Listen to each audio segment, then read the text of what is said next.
Hola chiquillos, bienvenidos a una nueva clase. ¿Me escuchan bien? ¿Me ven bien? ¿Todo bien? La clase de hoy, hola a todos. La clase de hoy es la clase número 21 y como les dije la última vez, terminamos el eje de historia, lamentablemente, así que hoy comenzamos con el eje de espacio geográfico. Y la primera clase de este eje son los procesos de urbanización en el siglo XX.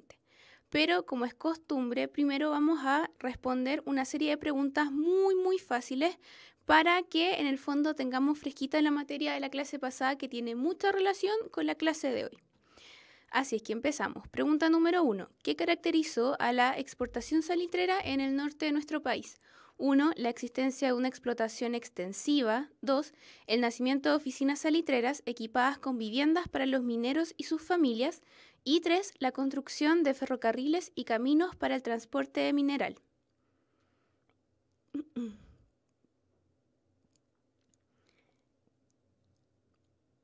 Las clases 18 y 19 ya deberían estar subidas a YouTube, al canal.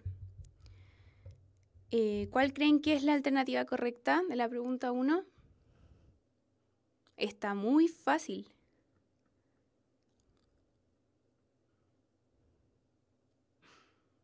Ya, la alternativa correcta es la E, pues las tres alternativas son correctas.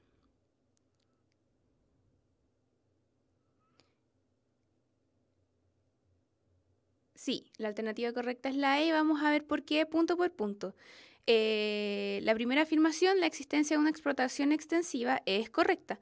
Acuérdense que como vimos la clase pasada, los yacimientos de salitre no se encontraban enfocados en un solo punto geográfico, sino que estaban esparcidos a lo largo de las regiones de Tarapacá y Antofagasta, y esto hacía que diversas oficinas salitreras pudieran explotar el salitre de manera simultánea. Y eso es lo que se denomina una explotación extensiva a lo largo del espacio geográfico en el cual se encontraban los yacimientos mineros.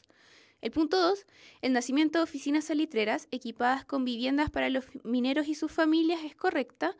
Como vimos la clase pasada, ciudades mineras como Humberstone, etc., eran grandes ciudades mineras en medio del desierto que estaban equipadas con todo lo necesario para los mineros y sus familias.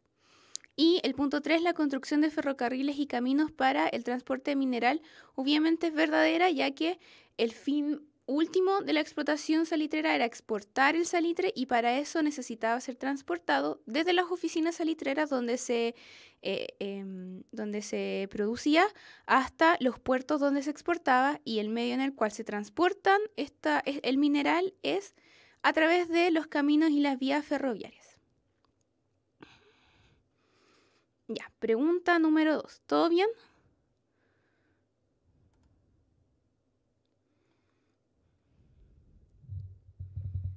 Ya.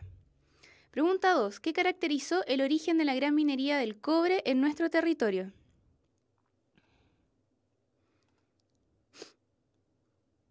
Ya. De nuevo.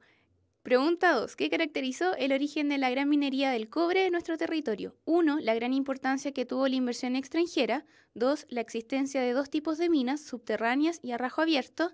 Y 3. El surgimiento de una serie de ciudades mineras en lugares cuya geografía dificultaba el asentamiento. ¿La E? ¿La E? Sí, las preguntas están súper fáciles, más que nada para que recordemos la materia de la clase pasada. La alternativa correcta es la E, pues las tres afirmaciones son correctas.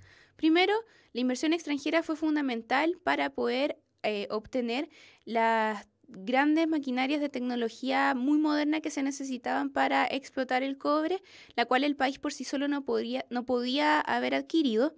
Y esta se logró adquirir gracias a las inversiones extranjeras, principalmente de Estados Unidos, a la gran minería del cobre. La alternativa 2, la existencia de dos tipos de minas, subterráneas y a rajo abierto, también es verdadera. Como lo vimos la clase pasada, existían estos dos tipos de minas de acuerdo al territorio sobre el cual se encontraban, o bajo el cual se encontraban los yacimientos de cobre. Y la alternativa 3, el surgimiento de una serie de ciudades mineras en lugares cuya geografía dificultaba el asentamiento, también es verdadera. Vimos ciudades como Sewell o Chuquicamata, que estaban o en medio del desierto o en medio de la cordillera, y se establecían ahí básicamente porque ahí se encontraba el cobre, no porque fueran el lugar más idóneo para instalarse, para que una gran cantidad de población se instalara a vivir ahí. ¿Cuáles eran las minas a rajo abierto? Pucha, que lata no tener las fotos, pero son minas que, a diferencia de las minas subterráneas que se construyen túneles bajo tierra, en las minas a rajo abierto, como que las explosiones se ven en la superficie. Es como un hoyo gigante, un gran agujero en el cual se realizan las explotaciones para poder obtener el mineral. Pero está en la superficie, no en túneles bajo tierra. Pregunta 3. ¿Cómo afectó la adopción del modelo EASY al espacio geográfico? Recuerden que el modelo EASY significa industrialización por sustitución de importaciones. Entonces, ¿cómo afectó la adopción del modelo EASY al espacio geográfico? 1. Se construyeron una serie de industrias cuya producción tenía un importante efecto contaminante. 2. Se buscaron nuevas fuentes de energía eléctrica y petrolera. Y 3. Motivó la migración del campo a la ciudad. Fácil, fácil, fácil.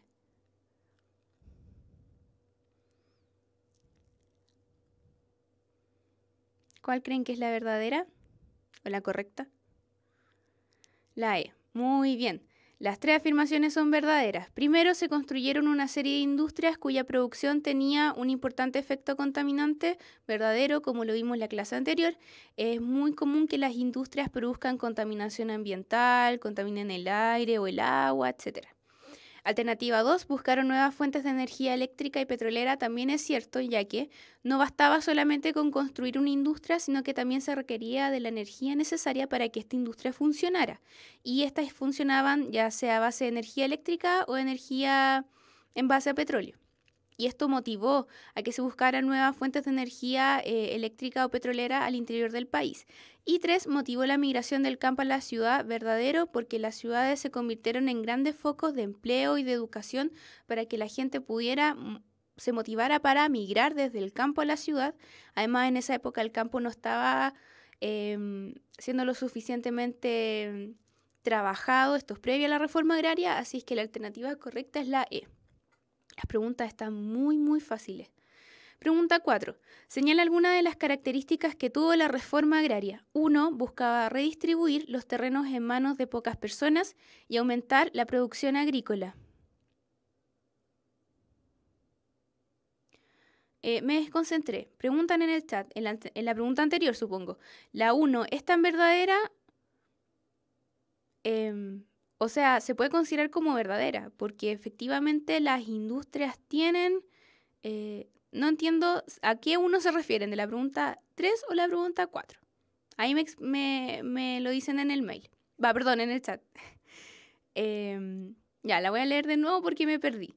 Pregunta 4. Señale alguna de las características que tuvo la reforma agraria. 1. Buscaba redistribuir los terrenos en manos de pocas personas y aumentar la producción agrícola.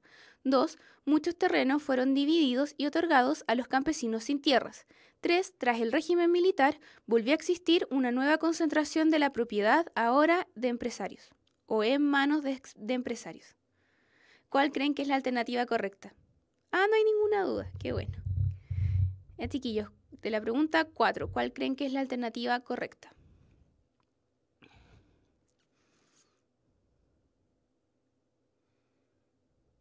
¿La E? Sí, las preguntas están muy fáciles. La alternativa correcta es la E, porque las tres afirmaciones son correctas. 1. La reforma agraria sí buscaba redistribuir los terrenos en manos de pocas personas, que en esa época un señor terrateniente podía tener mucho territorio, recuerden, en sus manos, pero no lo trabajaba en su totalidad. Por eso se buscaba redistribuir los terrenos en manos de pocas personas y aumentar así la productividad agrícola de estos terrenos que no estaban siendo trabajados. Pura G, sí, estoy muy fácil las preguntas del día de hoy. 2. Muchos terrenos fueron divididos y otorgados a los campesinos sin tierra. En teoría, verdadero. Obviamente, estas son preguntas fáciles, pero si uno se va al detalle, claro, existieron diferentes tipos de organizaciones, básicamente organizaciones intermedias entre el hecho de que eligieran un campesino sin tierra hasta que le entregaran las tierras no era tan fácil. Hubo una serie de instituciones intermedias como campamentos colectivos, etcétera. Pero a grandes rasgos se puede considerar la 2 como verdadera. Y 3, tras el régimen militar volvió a existir una nueva concentración de propiedad, ahora en manos de empresarios. También es verdadera. Recuerden que muchos campesinos que les otorgaron tierras vendieron los territorios que se les dieron, ya que estos muchas veces eran muy pequeños y solo permitían su subsistencia básica. Y estos campesinos se transforman en obreros agrícolas, el inquilinaje se acaba para siempre y ahora ya no es la imagen del señor terrateniente con muchos terrenos, sino que son las empresas agrícolas las que comienzan a concentrar la propiedad en el agro. Y última pregunta, ¿cuáles han sido las características de la apertura de nuestra economía a los mercados internacionales debido a la adopción del modelo neoliberal? 1. La aplicación del concepto de ventajas comparativas. 2. El país se ha especializado en exportar materias primas. Y 3. Se han adoptado especies foráneas a nuestra flora y fauna como el pino y el salmón. ¿Cuál creen que es la alternativa correcta?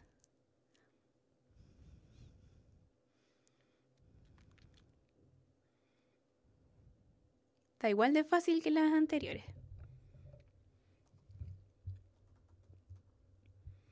La E, verdadera. Vamos a ver por qué. La correcta es la E. Todas las afirmaciones son correctas. Vamos a ver punto por punto. 1. La aplicación del concepto de ventajas comparativas. Recuerden que, como vimos la clase pasada, el concepto de ventajas comparativas hace referencia a que la economía de un país tiene que especializarse en producir aquellos bienes que le son más baratos producir. En Chile, los bienes que son más baratos de producir es la exportación de materias primas o la extracción de materias primas. Y por el contrario, estas economías deben importar aquellos productos que no pueden producir, que en nuestro caso sería la importación de productos manufacturados. ¿Se entiende el concepto de ventaja comparativa? Por ejemplo, a ver, ¿qué ejemplo se me puede ocurrir?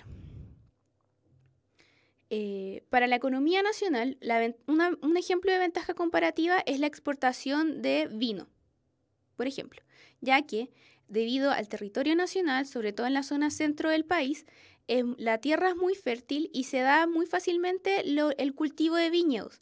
Por ende, la producción de vino refleja la ventaja comparativa que es el hecho de producir la uva, procesarla y transformarla en vino.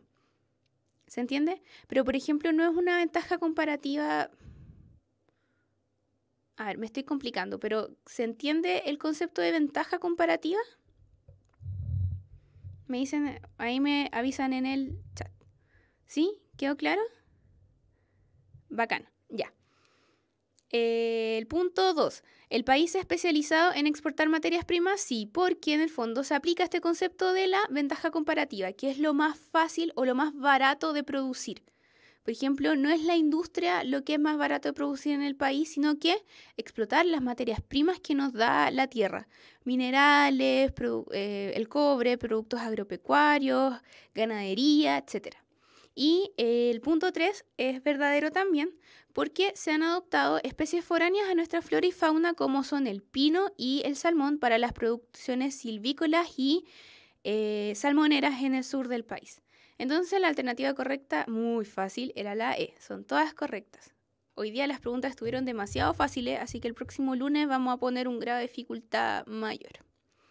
Bueno, en la clase de hoy, como les dije, vamos a ver los procesos de urbanización en el siglo XX, no tan solo en Chile, sino que también a nivel mundial, a un nivel más global. En la clase de hoy vamos a ver la caracterización de la población urbana y rural y sus procesos migratorios, el crecimiento urbano en países, vamos a comparar el crecimiento urbano en países desarrollados como también subdesarrollados y vamos a ver las ventajas y los problemas asociados a la vida en las ciudades. ¿Cuál es el objetivo de la clase de hoy? Analizar la interacción y cambios entre las zonas rurales y urbanas. Partimos. Bueno, como vimos en la clase pasada, partimos estudiando el concepto de espacio geográfico. Ve que la geografía afecta inevitablemente la vida y la cultura de las personas que habitan en ella. El espacio geográfico en sí surge de la constante interacción entre las sociedades y el medio en el cual se desarrollan. Por ejemplo, como vemos en la fotografía, en la del ámbito más bien rural, que sea un ambiente rural va a determinar las actividades económicas a las cuales se dedique la gente que vive ahí, y una serie de ámbitos culturales, etcétera, que se encuentran fuertemente influenciados por el medio en el cual se desarrollan. Lo mismo sucede con la gente que habita en las ciudades.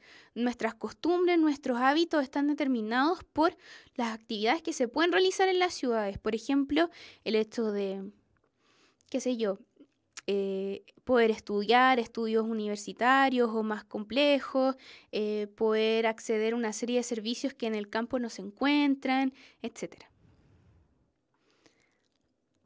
Ahora, lo interesante es que el espacio geográfico también, a pesar de influir en la vida humana, también el accionar humano produce una serie de transformaciones en el espacio geográfico en el cual se desarrolla este devenir de las personas, de las sociedades.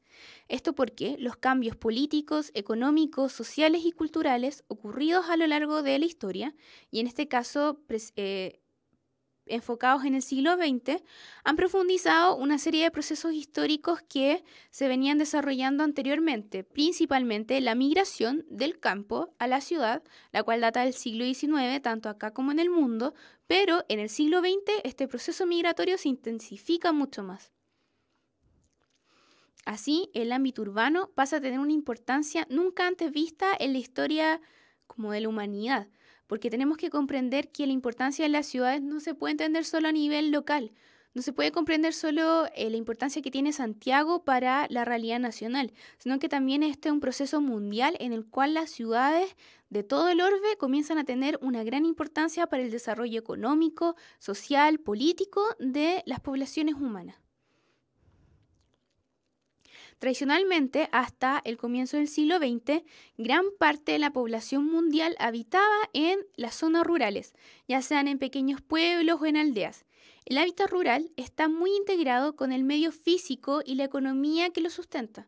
Como les dije anteriormente, el hecho de que un grupo de personas se encuentren en un ámbito rural determina las actividades a las cuales las personas se van a dedicar, etc. Y una serie de maneras en las cuales estas comunidades llevan a cabo su vida, su cultura, sus tradiciones, etc.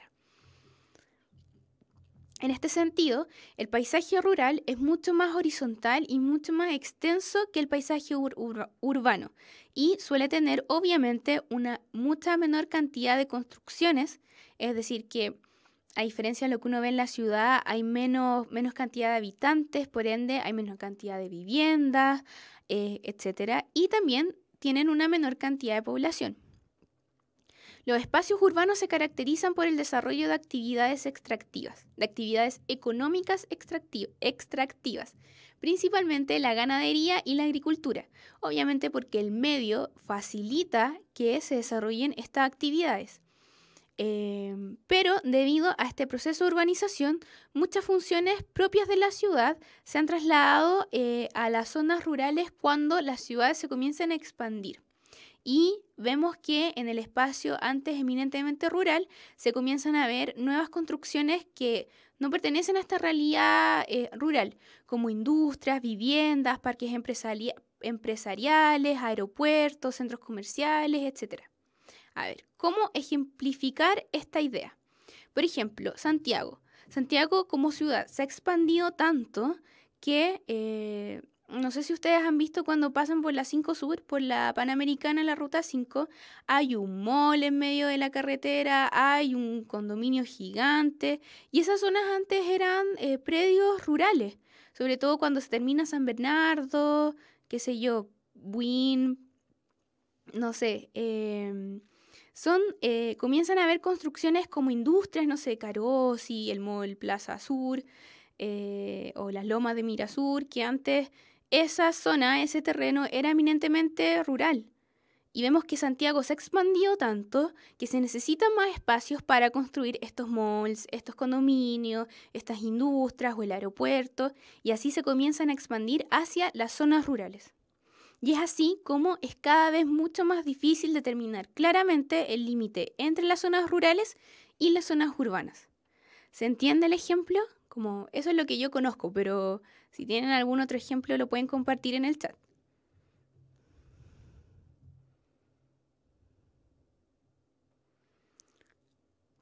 La gente que habitaba en sectores mineros se les consideraba rural. Yo creo que no, es complicada la pregunta porque ponte tú, mucha gente que habitaba en sectores mineros vivían en ciudades. Como Humberstone era una oficina minera muy similar a una ciudad, tenía el mismo mecanismo, tenía los mismos servicios, etc. Sewell, Chuquicamata, se constituían como ciudades mineras. Entonces, en ese sentido, sí se puede considerar como población urbana. Ahora, yéndonos un poquito atrás en el tiempo, o sea, claramente eran asentamientos humanos, pero también contaban con los servicios que tiene una ciudad, como por ejemplo salud, educación, etcétera. Sobre todo las oficinas, estoy pensando en las oficinas salitreras más grandes. Entonces, es muy difícil no considerar estas características como típicas de una población eminentemente urbana, aunque no se puede considerar el mismo grado como de urbanización, pero sí la población estaba alejada de sus medios rurales y tenía acceso a una serie de servicios propios de la ciudad en un entorno que era muy de ciudad. Insisto, estoy pensando en las oficinas salitreras más grandes. Pero, claro, eran un asentamiento humano grande, podían vivir miles de personas en ellas, pero obviamente no tenían las mismas dinámicas que una ciudad portuaria o que una ciudad de valle, como Santiago. Y eso, espero que se haya quedado claro. Volviendo un poco atrás, las ciudades han existido durante miles de años y estas están muy ligadas con la época de los albores de la humanidad. La civilización en Mesopotamia, en Egipto, ya habían desarrollado el concepto de ciudades. La palabra en español viene en latín civitas, que hace referencia a la compleja organización de las ciudades-estado en la antigua Grecia. Actualmente, las ciudades a lo largo de la historia han cumplido un rol bastante importante, pero es muy interesante también cuando uno vuelve atrás en el tiempo, el rol de las ciudades durante la Edad Media, cómo van decayendo, pero luego más tirado hacia el Renacimiento, renacen las ciudades. Es muy interesante ahondar un poquito en la historia de las ciudades.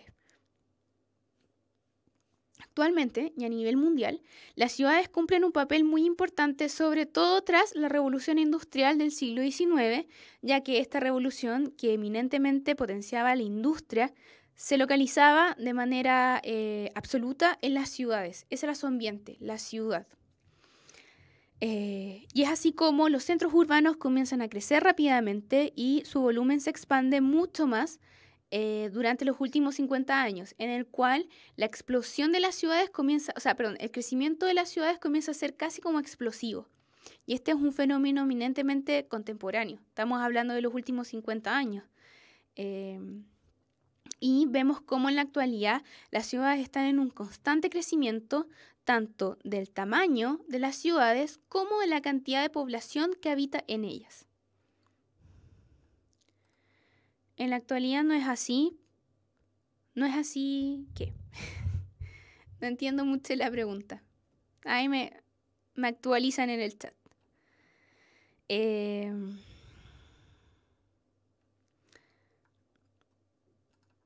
Desde un punto de vista más bien geográfico, las ciudades son consideradas como elementos organizativos del territorio, pues ellas son los principales focos de las actividades sociales y económicas, sobre todo en la actualidad. Los grandes centros financieros se encuentran en las ciudades, las industrias más importantes se encuentran en las ciudades. Entonces, estas son un foco económico, social y cultural muy fuerte en la actualidad. La ciudad se puede definir como un espacio vivo, como un paisaje cambiante, y eso lo podemos ver si vemos fotos de Santiago hace 50 años y las comparamos con el día de hoy, vemos que la ciudad ha cambiado mucho, y por eso la ciudad es un espacio vivo, que está en constante cambio. Y además el espacio de la ciudad se encuentra íntimamente asociado con la cultura de las personas que habitan en ellas, tanto porque determina la cultura de las personas Como les decía antes, por ejemplo, ¿qué hacen ustedes que viven en ciudades cuando quieren salir con sus amigos? Van al mall o van, no sé, a un parque. Eso son actividades eminentemente urbanas que determinan, el hecho de que ustedes vivan en las ciudades determina que realicen estas actividades. Pero a la vez, las actividades humanas también van transformando el suelo y la geografía de la ciudad.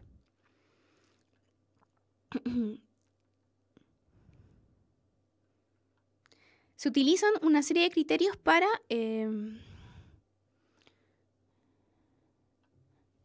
era referente a lo que se consideraba ciudad en la época de las salitreras. Sigo sin entender la pregunta. Creo que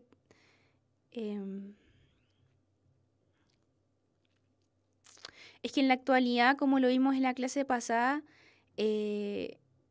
la explotación, sobre todo de cobre, el día de hoy tiene otra dinámica.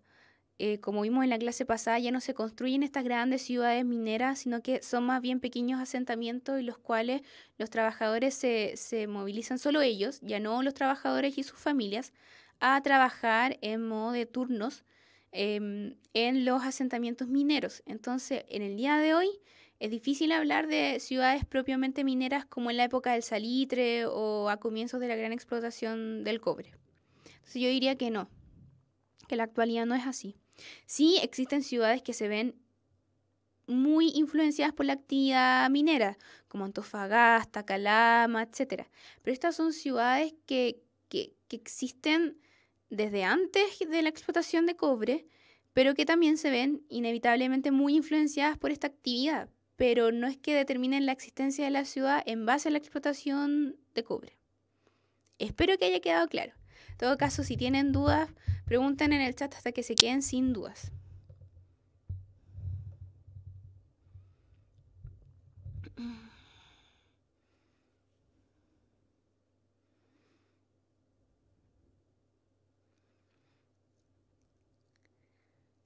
Claro, o sea, igual en la época está el concepto de ciudad o de asentamiento minero, pero una cosa es lo que pasaba a principios de siglo y otra cosa es lo que sucede hoy. Ya, volviendo a la clase, existen una serie de criterios para definir cuándo un asentamiento humano pasa a denominarse una ciudad. Uno de los criterios, o el primer criterio, son la concentración de población, que hace referencia básicamente a la densidad de población. En una ciudad, la población se encuentra habitada de manera, o la ciudad es habitada de manera muy densa. En una área muy concentrada vive mucha cantidad de población. Esto se refleja en las edificaciones, las cuales son muchas más que en el ámbito rural. Hay mucha más cantidad de edificios, de casas residenciales, etc.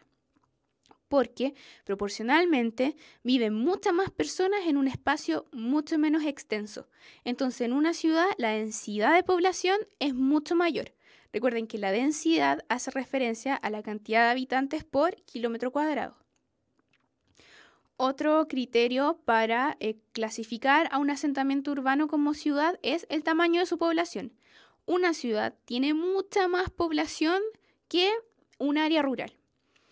Sin embargo, el número a partir del cual un asentamiento pasa a considerarse una ciudad depende de cada país. Otro criterio son las actividades económicas en las cuales la población realice, en las cuales se desempeña la población, ahí sí. Las cuales en las ciudades son mayoritariamente actividades industriales y de servicios. Servicios como el comercio, la banca, la hotelería, la sanidad, etc. Estos servicios no se encuentran en el ámbito rural, el cual es básicamente actividades primarias, extractivas. Entonces, en cuanto a las actividades económicas, en el ámbito rural se encuentra una mayor cantidad de actividades primarias, extractivas de materias primas, y en las ciudades se encuentran una gran cantidad de actividades secundarias, es decir, de manufactura, a través de las industrias, y terciarias de servicios. Y por último, otro criterio que determina a un asentamiento como ciudad es el paisaje que se muestra. Y eso se entiende muy bien viendo las fotografías. es muy claro que esa imagen hace referencia a un ámbito rural y que esta hace referencia a un ámbito urbano. Las ciudades se caracterizan por sus altos edificios, el intenso tráfico, las calles amplias y la gran cantidad de servicios y espacios de ocio, cosa que no se encuentra en el área rural. Me preguntan, eso lo vamos a ver también. La distribución, vamos a ver los planos, pero en un ratito más, no se me adelanten. Ya, volviendo a la materia. Todas las ciudades tienen un emplazamiento, es decir, que todas las ciudades se localizan en un espacio geográfico en específico. Por ejemplo, Santiago está en un valle, en el valle del río Mapocho. Valparaíso está en una bahía. En Bolivia, la ciudad de Potosí se encuentra en medio de un cerro. O por ejemplo, Estambul, en Turquía, se encuentra en medio de un estrecho que une dos océanos. Sí. Los primeros asentamientos urbanos se ubicaron, recuerden, las ciudades de Mesopotamia, Egipto. Estas ciudades se ubicaron cerca de valles o ríos. Esto debido a la facilidad que otorgan estos ambientes para la obtención de alimentos, porque son fuentes de pesca y de agricultura, y a las posibilidades que luego en un tiempo tuvieron para el transporte y el comercio. Yendo a la duda que me hacían en el chat, ahora vamos a ver el paisaje urbano. En un sentido, para analizar el establecimiento de las ciudades se utiliza el estudio de planos. Cuando el plano de una ciudad es irregular, como en la imagen de la derecha, se refleja que no, pues ustedes están al revés. Bueno, no sé si me ven o me ven al revés, pero en la imagen de allá se ve un plano irregular, el cual refleja que el crecimiento de una ciudad no ha sido calculado, pues sus calles están trazadas sin un orden. Esto se ve mayoritariamente en ciudades muy antiguas, como las ciudades europeas que se originaron hace miles de años y que obviamente no existía una planificación urbana para el establecimiento de estas ciudades, y si se ven en el plano, se ven como más desordenadas. En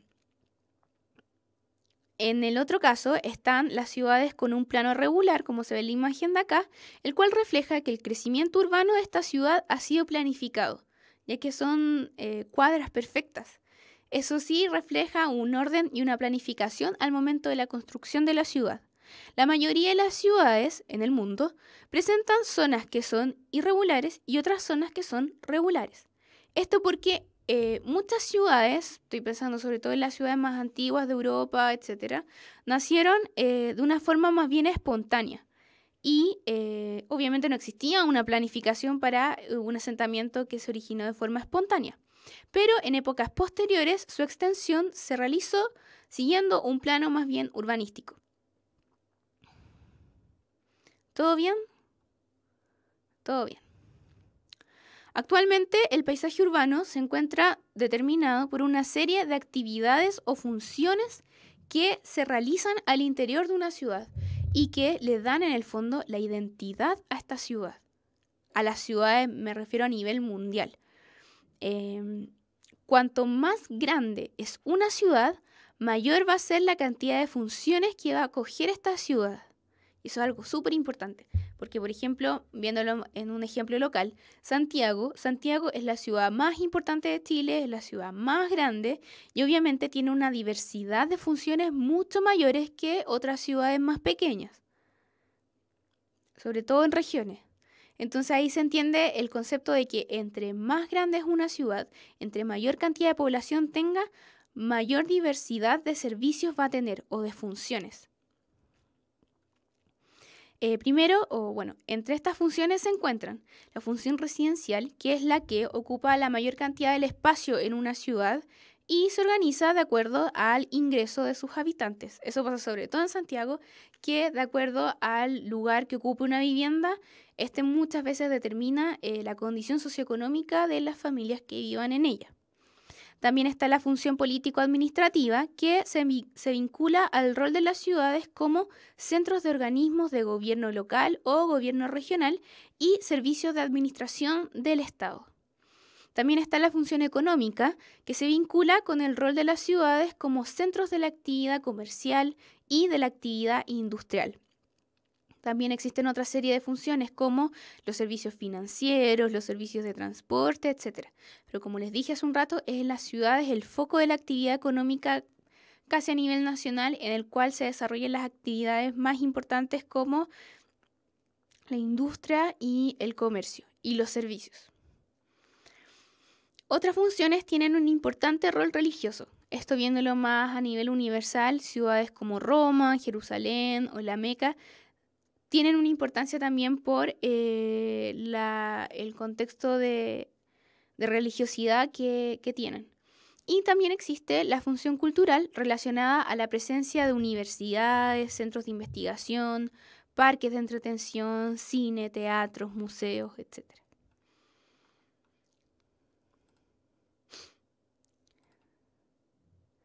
Hoy en día las ciudades no existen como lugares aislados entre sí, sino que en un contexto de globalización todas las ciudades están conectadas entre sí y se forma una red urbana que organiza la vida en nuestro planeta.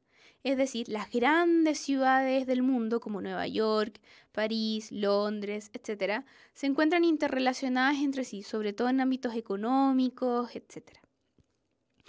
Sin embargo, en esta red de ciudades, la existencia de esta red de ciudades refleja que no todas las ciudades tienen la misma importancia que otras. Existen como una división jerárquica entre ciudades más importantes y ciudades menos importantes.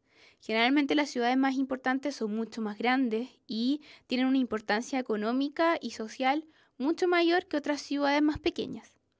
En este sentido, existe una serie de divisiones de ciudades. Están las metrópolis mundiales, que su influencia va más allá de su propio país, debido a que son sede de importantes instituciones internacionales, como bolsas de valores y grandes empresas. Ejemplos de estas ciudades son Nueva York, Tokio o Londres, las cuales el mercado de valores de estas ciudades o el hecho de que acojan instituciones internacionales muy importantes como la ONU, hacen que tengan una jerarquía mucho mayor que otras ciudades. Están también las metrópolis nacionales, como Santiago, las cuales son capitales de los estados y cumplen funciones de importancia a nivel nacional. Puede que Santiago no sea una gran metrópolis a nivel mundial, pero sí es la ciudad más importante de nuestro país. Estas ciudades, las metrópolis nacionales, albergan los servicios más especializados del país, como lo son los órganos de gobierno y administración estatal y empresas de gran importancia al interior del país. En cuanto a las metrópolis regionales, estas son ciudades cuya área de influencia se limita a una región de su país. Por ejemplo, Iquique en la región de Tarapacá, Antofagasta en la región de Antofagasta, etc. Son de un tamaño menor y ofrecen servicios menos especializados, pero aún así los ofrecen. Por ejemplo, no sé, algún servicio que se encuentra en alguna ciudad de provincia, como Iquique, o no sé, alguna ciudad más grande, Talca, etc. Puede que sí, por ejemplo, haya una clínica. Estoy diciendo un ejemplo. Pero si alguien quiere ir a una clínica más especializada, si en algún diagnóstico en específico, qué sé yo, siempre van a pensar en acudir a Santiago porque se sabe que en Santiago hay una mayor diversidad en la oferta de salud. Es un ejemplo. No sé si se entiende que en estas ciudades más pequeñas sí existen los servicios que la población requiere, pero no con la misma diversidad que pueden existir en las metrópolis nacionales.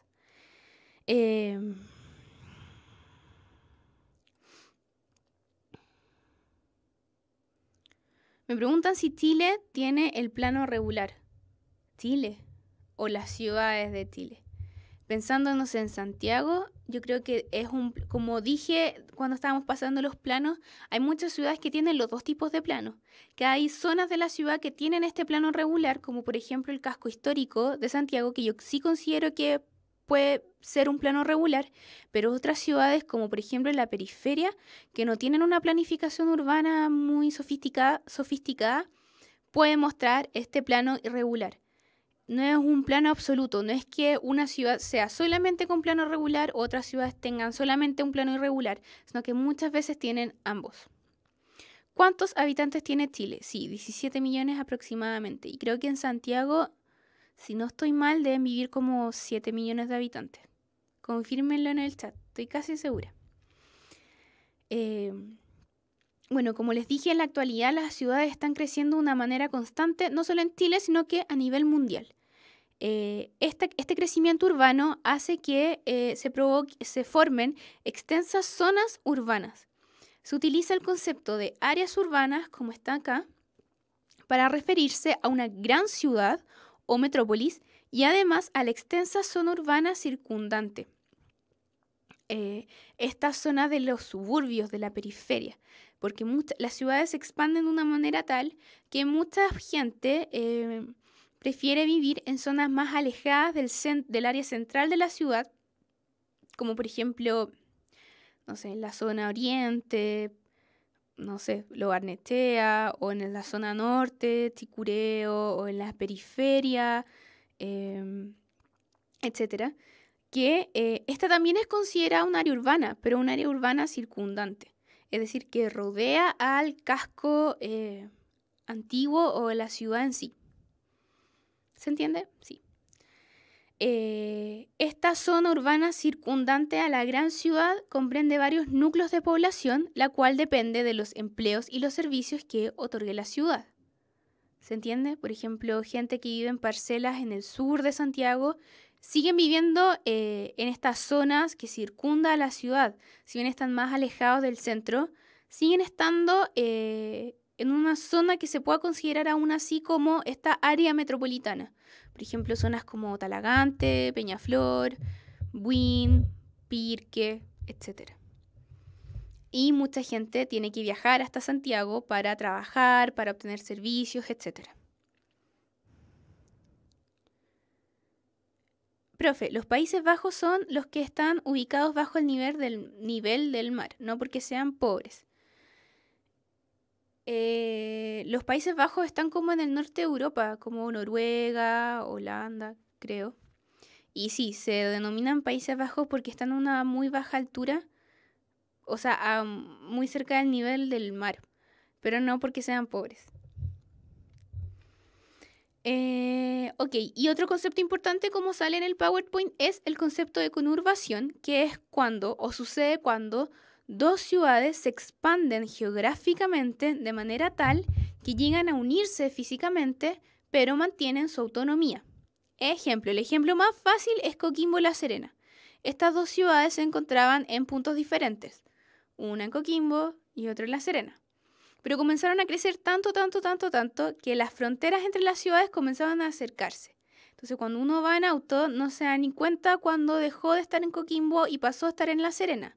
Pero administrativamente son ciudades diferentes. Se administran de manera diferente y se entiende como dos ciudades distintas. Pero las fronteras se extendieron tanto que las fronteras dejan de haber una diferencia clara entre una ciudad y otra y se ve un espacio urbanizado en su totalidad. Valparaíso y Viña del Mar también son ejemplos de conurbación, Concepción, Talcahuano también.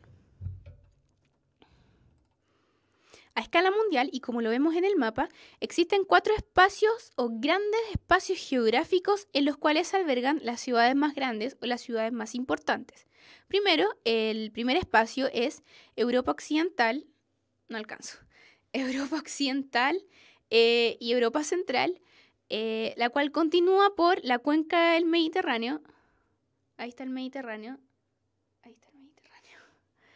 Y Oriente Medio, incorporando a países de desarrollos desiguales. Por ejemplo, en Europa Occidental hay países muy desarrollados como Alemania, Francia, Inglaterra, y ya hacia la cuenca del Mediterráneo hay otros países no tan desarrollados como Grecia, Turquía, llegando a Oriente Medio, en el cual hay países mucho menos desarrollados.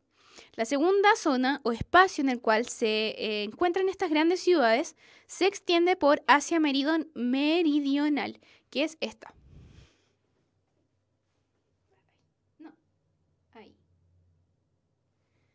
ese es Asia meridional y se encuentra en países como India o Pakistán.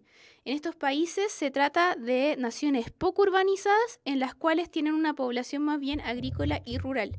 Pero existe una gran cantidad de población. En la India existe muchísima población. Entonces, por eso en esta zona se ubican ciudades muy importantes por su tamaño de población.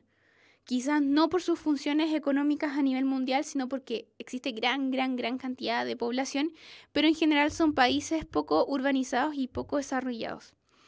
El tercer agrupamiento de ciudades importantes sucede en Asia Oriental,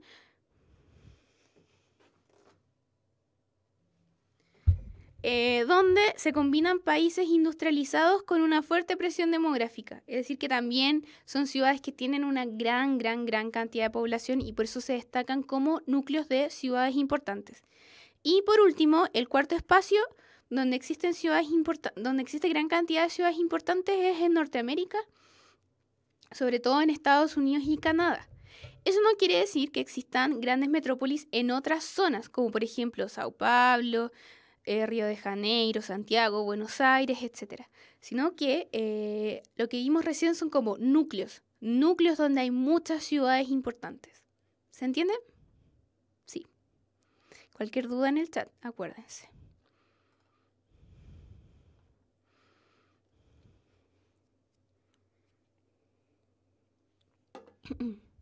Ahora vamos a ver cómo estas ciudades llegaron a crecer de manera tal que hoy día estamos hablando de un crecimiento explosivo de las zonas urbanas. Y en el fondo vamos a comparar el crecimiento urbano en los países desarrollados y en los subdesarrollados.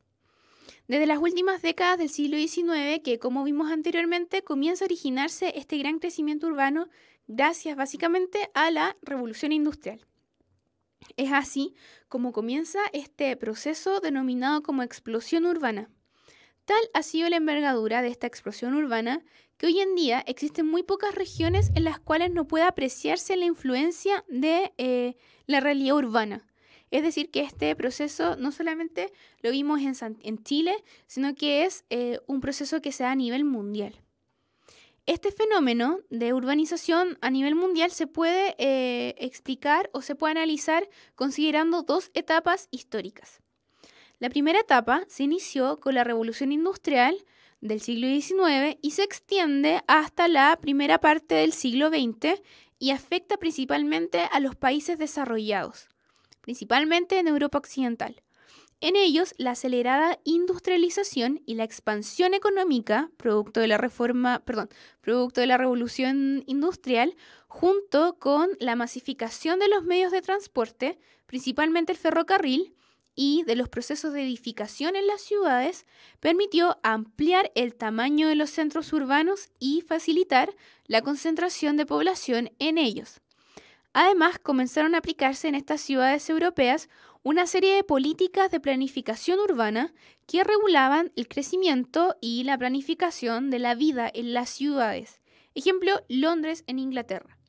Es decir, que estas ciudades de Europa Occidental se comenzaron a expandir a fines del siglo XIX y comienzos del siglo XX, principalmente gracias a la Revolución Industrial. Y es un crecimiento que podemos decir un crecimiento como ordenado. Es decir, que no solamente llega una gran cantidad de población porque sí, sino que llegan producto de la industrialización, es decir, que se necesita una gran cantidad de empleos, hay una expansión económica en las ciudades, es decir, que el aumento de población va de la mano de un aumento en el desarrollo económico de estas zonas. Entonces la gente que iba a poblar a las ciudades iba por mejores condiciones de vida y muchas veces la obtenía, porque se iban a vivir a un lugar que económicamente hablando también se estaba desarrollando de manera muy importante. Entonces iba en conjunto el aumento de población y el aumento en el desarrollo económico. La segunda etapa de crecimiento urbano corresponde a ya la segunda mitad del siglo XX y está ligada al crecimiento urbano de los países subdesarrollados. Entonces, la primera etapa, revolución industrial, fines del siglo XIX, comienzos del XX, que hace referencia a Europa Occidental, se refiere a países desarrollados. Ya la segunda etapa de urbanización, que corresponde a la segunda mitad del siglo XX, esta está ligada al crecimiento urbano en los países subdesarrollados, el cual se basó principalmente en las migraciones del campo a la ciudad, y es así como aumentaba la población en las urbes. ¿Cuál es el problema? Que muchas ciudades de estos países subdesarrollados no eran capaces de ofrecer empleos, viviendas o servicios suficientes para esta gran cantidad de población que llegaba a habitar en ellas. Es decir, que el aumento de población no iba de la mano con un aumento en el desarrollo económico de estas ciudades. Por eso se referencia a países subdesarrollados. Ejemplo, Mumbai en la India. Se ve, es súper, si observan las imágenes, se ve, se refleja de manera muy obvia la diferencia en el establecimiento de estas dos ciudades. Ahí se ve una mayor cantidad de pobreza, de subdesarrollo, etc. Y esta imagen hace referencia a un lugar eminentemente desarrollado económicamente.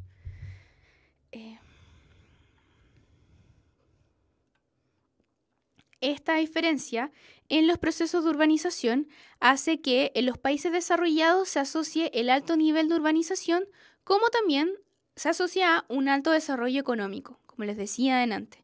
Entonces, en los países desarrollados va de la mano la alta urbanización con el desarrollo económico. Mientras que en los países menos desarrollados esta relación es menos frecuente, ya que las tasas de crecimiento urbano, es decir, la cantidad de población urbana que habita en las ciudades, va aumentando mucho más rápido que las tasas de desarrollo económico. En términos generales, la urbanización, como lo hemos dicho anteriormente, no se limita a una región específica, sino que es un fenómeno mundial. Y actualmente, más del 75% de la población en los países desarrollados vive en las ciudades, frente a un 40% de la población en los países subdesarrollados que también vive en las ciudades.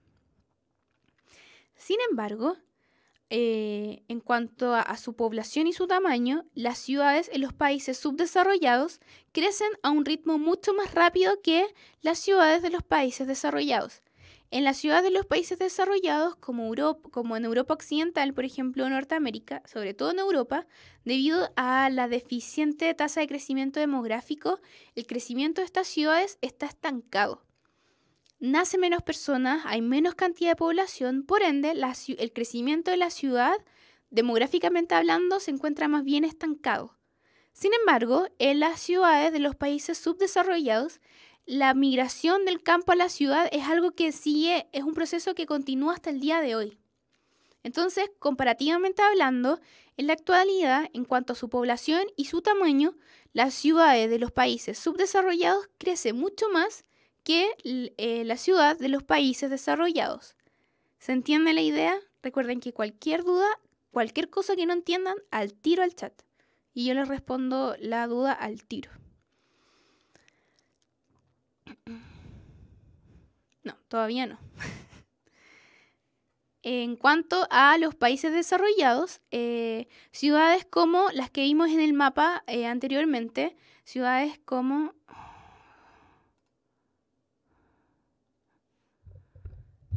Explicar eso último de nuevo. Ya, creo que sé lo que es. Como les decía, las ciudades en los países desarrollados, el crecimiento de estas ciudades, no me refiero al crecimiento económico, sino al crecimiento demográfico, está estancado. Porque en la actualidad nace una menor cantidad de población en los países desarrollados. Por ende, al nacer una menor cantidad de niños, la población se estanca, no crece demográficamente tanto. Entonces, el crecimiento de las ciudades de los países desarrollados es un crecimiento estancado, porque ya no hay esta migración del campo a la ciudad y la gente que vive en las ciudades está teniendo cada vez menos hijos y por ende las poblaciones urbanas no crecen más, se estancan. Sin embargo, en los países subdesarrollados existen altas tasas de natalidad y todavía todavía se desarrolla el proceso de migración del campo a la ciudad. Todavía existe mucha población rural que ve en las ciudades una buena un buen lugar para encontrar un trabajo, para poder desarrollarse. Entonces, la población de estas ciudades crece mucho más que en comparación a las ciudades de las zonas desarrolladas. Pero es que sí, pero en el chat, China es un país desarrollado y siguen haciendo gente. Estoy hablando más bien de Europa Occidental. Y el desarrollo de China es un desarrollo más bien económico. No sé, bueno, pero cuando hablo de país desarrollado me refiero sobre todo a Europa Occidental. ¿Todo claro? Las concepciones de país desarrollado, subdesarrollado son súper maleables. No es que sean cerradas.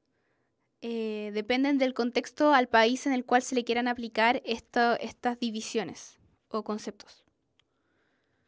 Y sí, es verdad, China escapa a cualquier parámetro de ejemplo, concepto, lo que sea.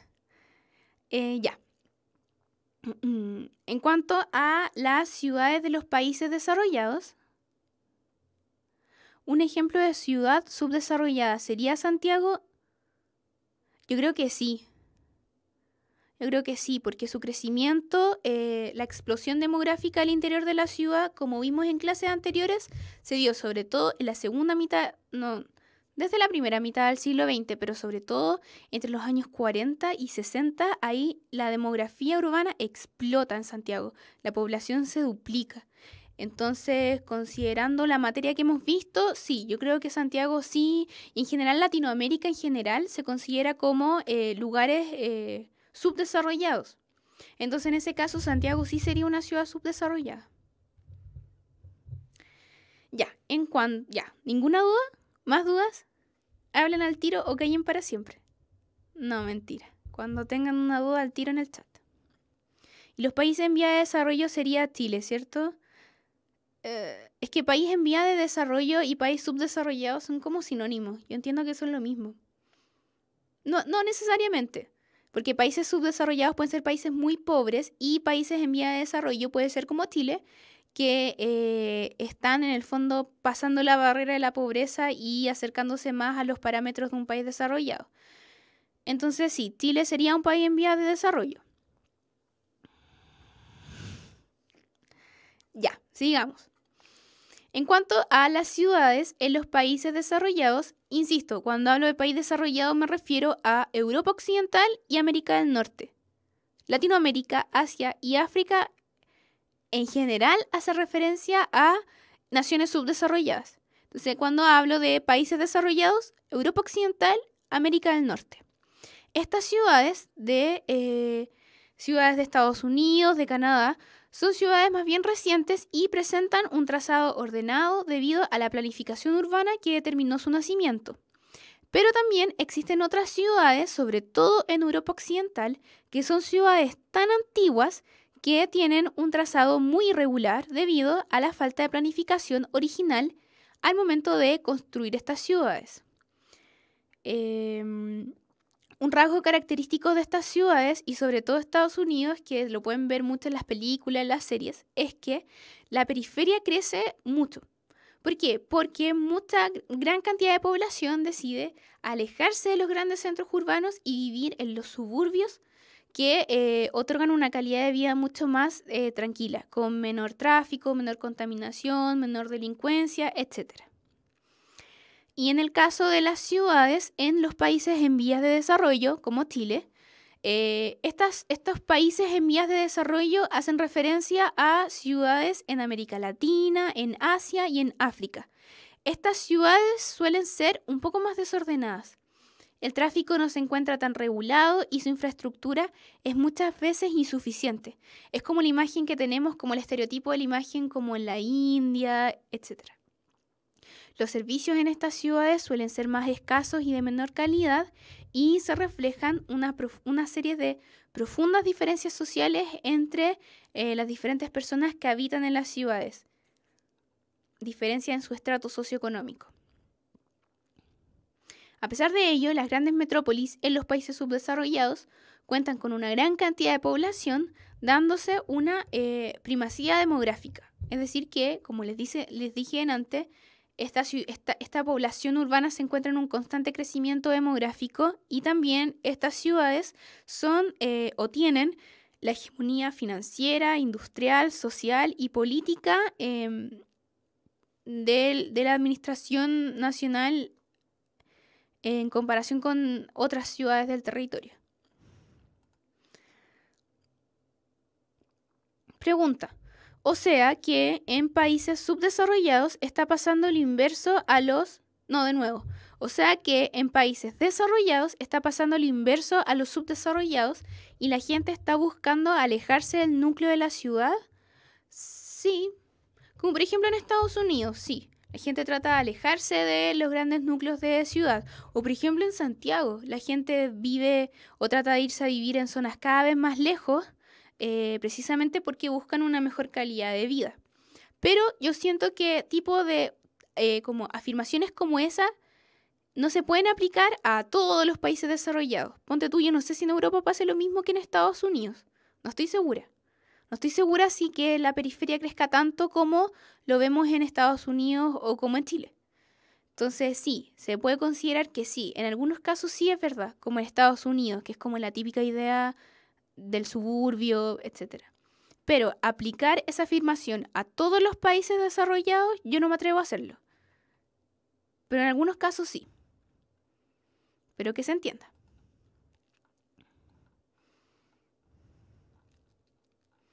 Actualmente, gran parte de las ciudades latinoamericanas crece de manera difusa, careciendo de límites claros. Por ejemplo, Santiago, que se ha expandido tanto que ya no se puede delimitar claramente dónde termina Santiago, dónde parte, no sé,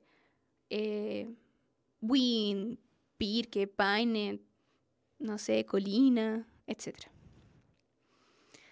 En este sentido se ve lo que decían las preguntas en el chat, esta tendencia de la población a habitar en áreas fuera del área central de la ciudad, ya sean poblaciones acomodadas o también, que es muy importante, poblaciones marginales, como como el nacimiento de poblaciones en, qué sé yo, zonas más periféricas de Santiago, como zonas en el norponiente de la ciudad, como, no sé, Pudahuel, Cerro Navia o en Puente Alto, que también la ciudad se va expandiendo, pero no solamente de gente que vive en parcelas muy acomodadas en Chicureo o en, no sé, Pirque o Calera Tango, sino también que la ciudad se expande para recibir a esta población más bien marginal que busca espacios en los cuales vivir. Es así como se comienza a consumir una gran parte de suelo agrícola que rodea a las ciudades. Y para evitar este proceso, las autoridades han comenzado a generar planos reguladores orientados a organizar la expansión de las ciudades. Además, se espera que también se lleven a cabo una serie de políticas públicas que tiendan a la descentralización y desconcentración de servicios o funciones al interior de las grandes ciudades, como en el caso nuestro Santiago, y que posibiliten un crecimiento equilibrado entre las grandes metrópolis, ejemplo Santiago, y el crecimiento de otras ciudades, como Valparaíso, Concepción, etc. Pregunta. En ciudad... Ya, ¿todo bien? Todo bien. No obstante, en los últimos años las grandes ciudades del mundo han bajado su ritmo de crecimiento, al contrario de las ciudades pequeñas. Es decir, que ha funcionado a nivel macro estas políticas públicas que buscan desconcentrar a la población y que si bien aumenta la población urbana, que éstas no se trasladen solamente a las grandes urbes, sino que también habiten ciudades más pequeñas. Las cuales, debido a estas políticas públicas, poseen un ritmo de crecimiento bastante considerable. Estas políticas públicas se enfocan en una serie de políticas económicas e industriales asociadas a la inversión en estas ciudades en dos áreas claves, en la infraestructura en transporte y comunicaciones y en las actividades comerciales. Es decir, que se busca invertir en actividades industriales, de transporte y de comercio, ya no en las grandes urbes como Santiago, sino que también en ciudades más pequeñas que pueden llegar a ser igual muy importantes si es que cuentan con la inversión necesaria. Y esto hace que, si bien aumente la población urbana, esta no se traslade necesariamente a Santiago, sino que también pueda trasladarse a otras ciudades. En la actualidad, las ciudades crecen más rápido que nunca. De hecho, en las últimas décadas ha aumentado el número de ciudades que albergan a una población igual o superior a 10 millones de personas a nivel mundial. Estas son las denominadas megaciudades. Estoy hablando a nivel mundial porque Santiago no alcanza a ser una megaciudad. Y las urbanizaciones más rápidas ocurren en países subdesarrollados, como ya lo vimos y se lo expliqué varias veces. Y eso, vamos a ir a un recreo, pero antes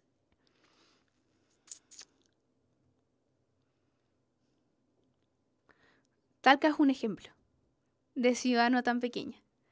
O sea, de ciudad no tan grande me refiero. A que si estas ciudades como Talca u otras a lo largo de Chile reciben la inversión necesaria, va a aumentar la cantidad de población urbana, pero esta no necesariamente se va a ir a Santiago, sino que va a buscar oportunidades en otras ciudades, como por ejemplo en Antofagasta, en Calama, que muchas personas van hacia el norte a buscar trabajo. Eso es un ejemplo de que si bien puede que aumente la cantidad de población urbana, qué sé yo, que migra desde el campo a la ciudad ya no va a ser necesariamente Santiago, sino que también pueden ser otras ciudades. ¿Alguna otra duda? ¿No? Son las 8:05. 5 minutos de recreo. Nos vemos a las 8:10.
Ya, chiquillos, volvimos. Los horarios de todas las clases están en el canal de YouTube de Puntaje Nacional. Ahí sale arribita el horario semanal, pero te confirmo que la clase de historia es todos los lunes a las 7. Si es que... ya. ¿Alguna duda respecto a todo lo que hemos visto? ¿No?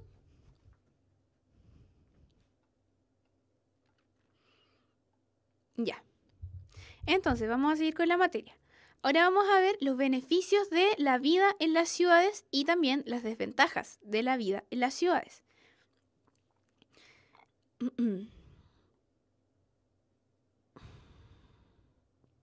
Ahora, como hemos visto, gran cantidad de la población mundial reside en ciudades porque la clave de la vida, como las entendemos hoy, está muy relacionada con el concepto de ciudad, con lo que se hace en las ciudades, etc. ¿Esto por qué? Porque las ciudades son el foco del desarrollo económico de un país, del progreso tecnológico de una nación. También, bueno, aparte de ser el motor económico, también se encuentran una serie de centros culturales, educativos, en fin. Los grandes, como las grandes aristas de la vida contemporánea se desarrollan en las ciudades, tanto económicamente como tecnológicamente, como educativamente, culturalmente, etc. El foco de estas actividades son las ciudades. Y también los avances sociales se dan de una manera mucho más rápida en las ciudades, ya que la gente tiene un mayor acceso a los servicios de salud, de educación, etc. Y también existe una mayor oferta de empleos para el desarrollo de las personas. En la ciudad existen una serie de ventajas que permiten la vida en ellas, como por ejemplo la diversidad en el transporte, la electricidad para los edificios públicos o las calles, una gran cantidad de opciones educacionales y también lugares de recreación. Ya lo vamos a ver más detalladamente. Además, existen una serie de tiendas de comercio para que uno pueda comprar lo necesario con una gran variedad, desde ropa hasta comida, todo se puede encontrar en una ciudad. Esto hace referencia a los servicios que se encuentran en una ciudad.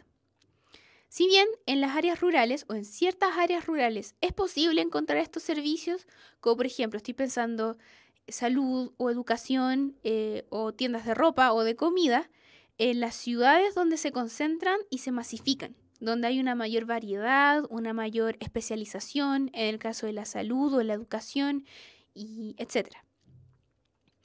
Además, la concentración de población en una ciudad reduce el costo de los servicios que se adquieren en una ciudad. Por ejemplo, el hecho de poder obtener agua en las alcantarillas o energía eléctrica es mucho más, tiene un costo mucho menor en las ciudades que en las zonas rurales, porque en las ciudades hay tanta población que va a acceder a estos servicios que es mucho más barato la instalación y el costo del producto en sí. Pero en las zonas rurales es mucho más difícil porque menos cantidad de población va a consumir esta agua potable o a consumir esta energía eléctrica. Además, estos servicios como el agua potable y la energía requieren de una infraestructura que no siempre se encuentra en las zonas rurales. Infraestructura como cables eléctricos, tuberías, calles, etc. Entonces, todo esto que hemos dicho hace referencia a los servicios que se pueden encontrar en una ciudad. Yo creo que sí, que en algunas zonas del Maule no hay agua potable, incluso en algunas áreas de la zona urbana de Santiago, no, de las zonas que rodean a la ciudad de Santiago tampoco se encuentra agua potable. Ese es un problema bastante más común de lo que debería ser en nuestro país. Y uno de los hechos o de los agravantes es eso, que donde hay más población es mucho más factible que la gente vaya a consumir esta agua, esta electricidad, por ende se facilita la instalación de la infraestructura necesaria para que las personas puedan adquirir estos servicios. Sin embargo, hay un problema en las ciudades, que es que a pesar de que existan estos servicios como comercio, entretención, no todos los ciudadanos pueden tener acceso a estos servicios. En la medida en que los espacios urbanos no cuentan con la infraestructura necesaria para entregar servicios de calidad a todos sus habitantes, se desarrollan una serie de problemas que afectan a la calidad de vida de quienes afectan a las ciudades, sobre todo a las personas más pobres. Elementos básicos como agua potable y electricidad no están garantizados para la gente que vive en campamentos, etc. Entonces, en la ciudad existen estos servicios, pero el hecho de que existan no garantiza que toda la población de estas ciudades pueda adquirir estos servicios. ¿Se entiende? Cualquier duda al chat. Gran cantidad de personas se trasladan a las ciudades y lo hacen porque en las urbes está el centro de las actividades económicas y productivas, como ya lo dijimos anteriormente. Existe una gran oferta de trabajos como también de estudios universitarios o estudios técnicos, los cuales esta oferta de trabajo y estudio incrementa la posibilidad de desarrollo de las personas. En este sentido, sobre todo en el ámbito económico, la actividad económica de carácter urbano, como la industria, el ámbito financiero, representa la gran parte del Producto Interno Bruto de los países. Existiendo... eso. Me perdí. Entonces, las actividades económicas que se encuentran en las ciudades o el dinero que se genera en las ciudades representa gran parte del dinero que produce una nación en su totalidad. Es decir, que la actividad económica fundamental se desarrolla en las ciudades. Además, estas ciudades, como ya los dijimos, son las principales generadoras de empleos y una parte importante del dinero de los ingresos que puede adquirir los gobiernos también provienen de las ciudades gracias a los impuestos que se le cobra a las personas que habitan en la ciudad, como también de la serie de actividades industriales y comerciales que se desarrollan en las ciudades. ¿Qué cosa en los países desarrollados también? No entendí la duda.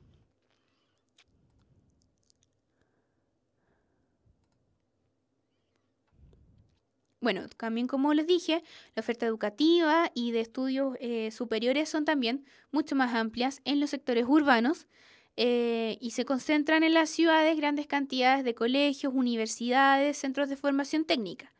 Además, en las ciudades se encuentran importantes centros de investigación y otras alternativas educativas como lo vemos en la imagen, los museos. El hecho de que exista tanta cantidad de población en las ciudades hace que exista un numeroso público para estas distintas ofertas culturales. Y también en la ciudad se constituye también como un espacio en el cual convive una gran cantidad o gran diversidad de expresiones culturales, debido básicamente a que las ciudades también atraen a una gran cantidad de población migrante que proviene de diversos países, por ende trae un diferente bagaje cultural que habita en el entorno de la ciudad. La falta de acceso a ciertos servicios como salud. No lo sé. Francamente, no me atrevo a encasillar a todos los países desarrollados como uno. La realidad, por ejemplo, en los servicios de salud dista mucho en Estados Unidos que en Europa Occidental. En Europa Occidental, en el caso de los servicios como salud, sigue predominando la idea del estado de bienestar, que en el fondo se otorga salud gratuita y educación gratuita a su población. Pero, por ejemplo, en el caso de la salud pública en Estados Unidos, creo que no es así. Entonces, siento que preguntas que encasillan a una gran cantidad de realidades, por ejemplo, el hablar de que todos los países desarrollados pasa tal situación, son preguntas muy complejas de responder, porque las realidades son diferentes. Yo siento que no se puede comparar la realidad, hablando de países desarrollados, de lo que sucede en Estados Unidos que lo que sucede en Europa Occidental. Entonces, en ese sentido, creo que no existe una sola respuesta, sino que depende del contexto en el cual nazca tu duda.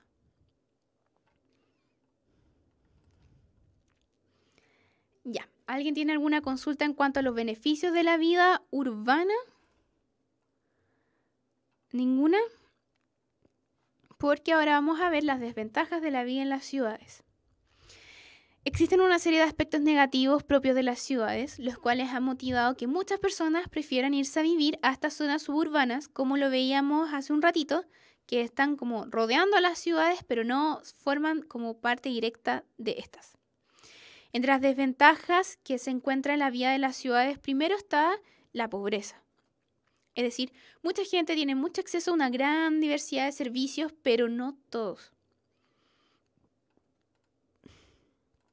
En este sentido, la pobreza que puede existir en las ciudades se refleja en diferentes como conceptos, como por ejemplo la escasez, sobre todo la escasez de viviendas, el hacinamiento, y así es como nacen estas poblaciones, como por ejemplo las poblaciones callampa en Chile, o las tomas de terrenos que se deben básicamente porque falta viviendas, mucha gente no tiene dónde vivir y prefiere solucionar esta situación de acuerdo a sus propios medios, tomándose terrenos o originándose las poblaciones callampas en las periferias de la ciudad.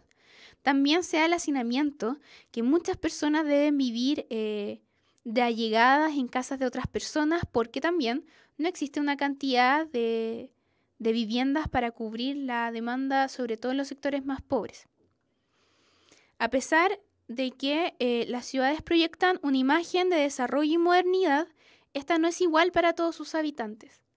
No todos los habitantes de las ciudades, sobre todo en los países subdesarrollados, disfrutan de los beneficios que vimos anteriormente. Las poblaciones callampa se denomina así a las poblaciones que surgieron en Chile, sobre todo a mediados del siglo XX, que se constituían en la periferia de la ciudad y en la cual las personas construían sus viviendas con materiales más bien endebles. Y esto se debía a que el Estado o la sociedad no garantizaba la vivienda a todas las personas, sobre todo a las personas más pobres, y estas, en una solución desesperada por construir una vivienda por sí mismos, construían estas viviendas en estas poblaciones que se denominaban así. Las tomas las poblaciones callampa hacen referencia a las poblaciones de la periferia. Las tomas y los campamentos son conceptos que hacen referencia a una misma realidad, la falta de viviendas, pero se desarrollan de manera diferente. Las tomas es cuando un grupo de personas adquieren un terreno desocupado que tiene un dueño, pero que este dueño no hace presencia y en el fondo no hay nada construido ahí. Y las tomas consiste en que los pobladores se toman este terreno y construyen ahí sus casas. Y los campamentos que lo vemos más actualmente son muy parecidos a las poblaciones callampa, yo encuentro. Que una cantidad de habitantes o de pobladores van a un terreno y construyen sus viviendas con materiales más bien endebles y se establecen ahí. Y también en territorios que no son de ellos, en terrenos que no son propios.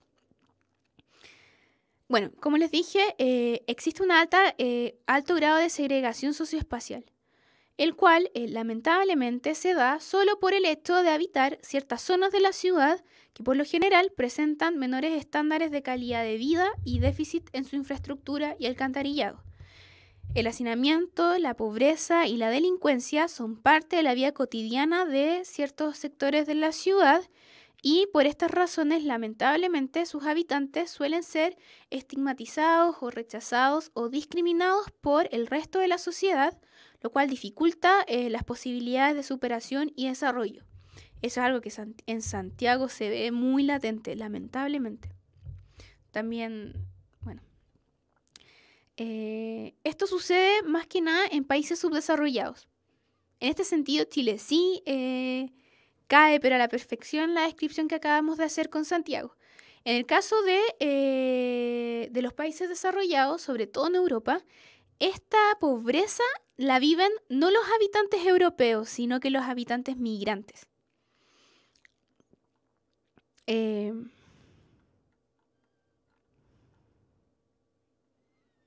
Exacto, segregación socioespacial. Por otro lado, los grandes volúmenes de población que viven en la ciudad generan una serie de problemas cotidianos para el grueso de su población. Por ejemplo, el hecho de que las distancias entre las viviendas y los lugares de trabajo o estudio hacen y también el aumento del parque automotriz, es decir, que ahora cada vez existe una mayor cantidad de autos andando por las calles, son factores que afectan a la congestión urbana y a los elevados tiempos de desplazamiento. Otro problema propio de los espacios urbanos son la gran cantidad de basura que se produce en las ciudades. Se producen grandes cantidades de desechos, los cuales muchas veces son transportados desde las ciudades hasta vertederos que se encuentran fuera de la ciudad. En este sentido, y sobre todo el día de hoy, el reciclaje es una opción cada vez más utilizada para mantener la higiene y la sustentabilidad del medio ambiente y eliminar esta gran cantidad de desechos. También se produce una contaminación del aire, que como vimos, eso es Santiago. El aire que se respira en ciudades como la nuestra, como Santiago, no sé si ustedes son de regiones o no. Bueno, el aire que se respira en ciudades como Santiago o como Temuco está sumamente dañado y representa una seria amenaza para la salud de sus habitantes. Además, existen otros tipos de contaminación, como la contaminación acústica, que es el ruido que hacen las industrias, que hacen los autos, y también la contaminación lumínica, la cual se desarrolla también con el hecho de que en las ciudades existe una temperatura mucho mayor que en otras zonas. Por ejemplo, en Santiago siempre hace mucho calor en verano y esto es, o en este caso se utiliza el concepto de islas de calor. Esto es porque el hecho de que la gran parte de las ciudades se encuentre con asfalto en sus calles hace que el calor como que rebote en el fondo. Y eso hace que las ciudades tengan una gran cantidad de temperatura en verano. Otro problema o dificultad en la vida en las ciudades es el agua. El agua es uno de los bienes de uso masivo y permanente más importantes de nuestra vida. Pero antes de que nosotros podamos abrir la llave y tomar agua, esta agua debe ser potabilizada y distribuida a través de una extensa red de tubos de plomería que la llevan hasta nuestras casas. Esto requiere de una serie de inversiones en plantas de tratamiento y purificación. A pesar de esto, de que el agua sea tratada y purificada, el recurso hídrico, el agua, no siempre está libre de contaminación, ya que toneladas de excremento humano y basura industrial son arrojadas a los cursos de agua o se infiltran a través de napas subterráneas, afectando la salubridad urbana. Ya, chiquillos, esta fue la clase de hoy. Dudas, al tiro. El Bronx, por ejemplo, si es un ejemplo de segregación socioespacial, sí, creo que el Bronx está en Nueva York y ahí habita la población de color. Y claro, hay una fuerte estigmatización y discriminación a la gente que vive en esa zona. En Santiago lo podemos ver también, lamentablemente. Entonces sí. ¿Alguna otra duda? ¿Todo claro? ¿De qué será la próxima clase? Población mundial. Esa es la próxima clase. Recuerden que las clases de historia son todos los lunes a las 7. Y las clases 18 y 19 que no están en YouTube van a estar lo antes posible en YouTube.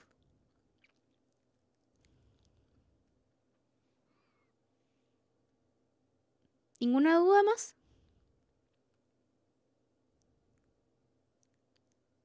Qué bueno que les gustó la clase. Ya, chiquillos, si no hay ninguna otra duda, nos vemos el próximo lunes. Vamos a ver población mundial. Así que los espero el próximo lunes a las 7 y recuerden, pueden ver nuevamente esta clase en YouTube. Así es que, chao, chiquillos.